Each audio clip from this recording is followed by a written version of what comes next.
प्रिय विद्यार्थियों, आज का अपना जो विषय है राजनीतिक सिद्धांत के अंतर्गत राजनीतिक विकास और पूर्व के अपने वीडियो लेक्चर्स में अपन चर्चा कर चुके हैं कि राजनीतिक विकास क्या है। आज हम उसी राजनीतिक विकास के आगामी भाग पर पढ़ना चाहते हैं कि राजनीतिक विकास को नापने के क्या इंडिकेटर्स हो सकते हैं और उस इंडिकेटर्स के आधार पर यह निष्कर्ष निकालना आसान होता है कि क्या राजनीतिक विकास हो रहा है या राजनीतिक विकार हो रहा है। विकार अर्थात नाश हो रहा है। तो आज अपन बात करेंगे कि राजनीतिक विकास क्या है, उसके क्या सूचक होते हैं, क्या इंडिकेटर होते हैं, और राजनीतिक क्षय अर्थात नकारात्मक राजनीतिक के सूचक क्या हो सकते हैं, पॉलिटिकल डीके क्या है और पॉलिटिकल डेवलपमेंट क्या है। तो राजनीतिक विकास जो है उसका अर्थ होता है कि तृतीय विश्व के देशों की वो राजनीतिक व्यवस्थाएं जो है वो पश्चिम के देशों के समतुल्य है अथवा नहीं है, और नहीं है तो किस मात्रा तक पश्चिम की व्यवस्थाओं के अनुरूप है, उस दिशा में वो बढ़ रही है कि नहीं बढ़ रही। यदि बढ़ रही है तो वो राजनीतिक विकास है, और नहीं बढ़ रही है तो उसको राजनीतिक डीके के रूप से, पॉलिटिकल डीके के नाम से जाना जाता है। तो पहले अपन इस बात को देखें, इससे पहले हमें देखना होगा कि जो विकासशील देश हैं, डेवलपमेंट जो कंट्रीज़ है, उनमें क्या उनकी क्या क्या समस्याएं हैं, उनके मार्ग में कौन कौन सी बाधाएं हैं। तो जो तीसरे विश्व के देश हैं जिसको थर्ड वर्ल्ड कंट्रीज़ कहा जाता है, जिसको एलडीसी राष्ट्र कहा जाता है, वहाँ पर शिक्षा की समुचित व्यवस्था नहीं है और साक्षरता है लेकिन वहाँ पर गुणात्मकता नहीं है। संख्यात्मकता मौजूद हो सकती है लेकिन वहाँ पर गुणात्मकता नहीं है। फिर वहाँ जनसंचार और आवागमन के जो साधन हैं उनका पर्याप्त विकास नहीं हुआ है, और अगर विकास हुआ है तो वो पक्षपातपूर्ण रवैये पर आधारित है। वहीं औद्योगिकरण का भी पूर्ण विकास नहीं हुआ है, मशीनीकरण भी पूर्ण रूप से नहीं हो पाया है। वहाँ परंपरा और आधुनिकता का ऐसा घालमेल है कि वहाँ औद्योगिकरण स्पष्ट रूप से नजर आता ही नहीं है। वहीं सांप्रदायिक विद्वेष और संकीर्णता की प्रवृत्तियाँ वहाँ स्पष्ट रूप से देखी जा सकती है। राष्ट्रीय भावना सुदृढ़ नहीं है। जनता का राजनीतिक प्रक्रिया में विशेष उदासीनता है, वहाँ पर वो मुखर होकर राजनीतिक प्रक्रिया में भाग नहीं लेती।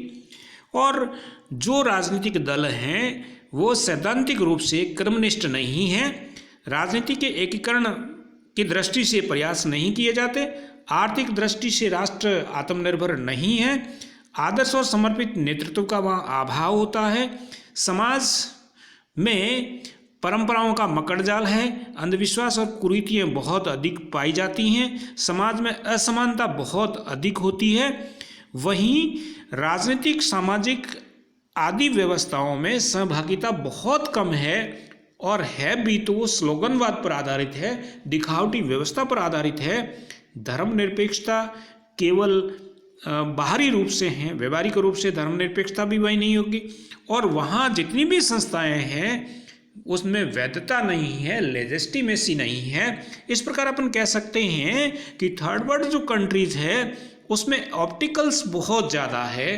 डेवलपमेंट कंट्रीज है वो समस्याओं के अंगार बने हुए हैं। ऐसी स्थिति में जब अपन राजनीतिक विकास की बात करते हैं तो हम पाते हैं कि तीसरे विश्व के देश अभी भी पश्चिम के देशों के समतुल्य नहीं है।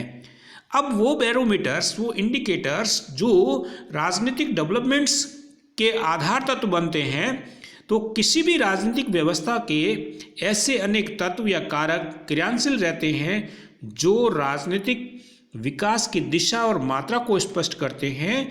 उन्हें हम राजनीतिक विकास का सूचक कहते हैं, जो राजनीतिक विकास को गति को बढ़ाने में सहायक होते हैं, विकास में सकारात्मक भूमिका निभाते हैं, जिसको कहते हैं पॉजिटिव पॉलिटिकल इंडिकेटर्स कहा जा सकता है। वहीं कुछ कारक राजनीतिक विकास की गति और प्रक्रिया में बाधा उत्पन्न करते हैं, उन्हें हम राजनीतिक विकास के नकारात्मक सूचक, नेगेटिव पॉलिटिकल इंडिकेटर कह सकते हैं।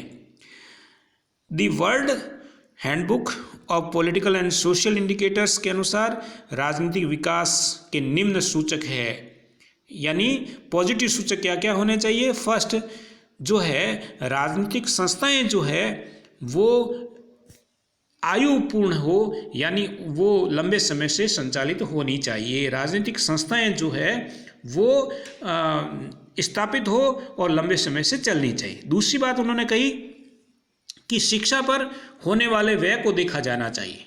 फिर तीसरी बात, सुरक्षा पर होने वाले खर्च को देखा जाए, राष्ट्र की सैनिक शक्ति को देखा जाए, आंतरिक सुरक्षा व्यवस्था, गृह व्यवस्था को भी देखा जाए, सरकारी शास्त्रियों को देखा जाए, कार्यकारी एजेंसी किस प्रकार से काम कर रही है उसको देखा जाए, और अनियमित कार्यकारी स्थानांतरण नीति आदि को देखा जाए, प्रेस किस सीमा तक स्वतंत्र है इसको देखा जाना चाहिए, मतदान में भाग लेने वालों की क्या संख्या है, कितने लोग उसमें भाग लेते हैं, भाग लेने के पीछे उनका क्या पर्पज है इसको देखा जाना चाहिए, चुनाव में अनियमितताएं और जाली मतदान होता है किस मात्रा तक होता है, किस प्रक्रिया से होता है, इसमें कितनी निष्पक्षता है, कितनी पार्शलिटी है, इस सबको देखा जाना चाहिए।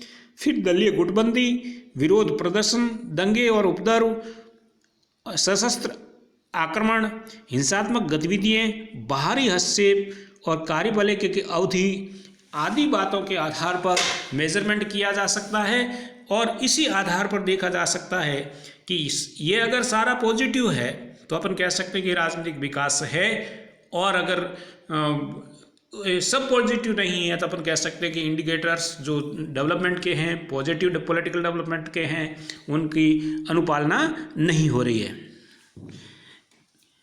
एसपी हंटिंगटन की पुस्तक the political development political decay, राजनीतिक विकास और राजनीतिक क्षय में ठीक इसके विपरीत राजनीतिक क्षय, राजनीतिक ह्रास या राजनीतिक अवमूल्यन की बात कही है।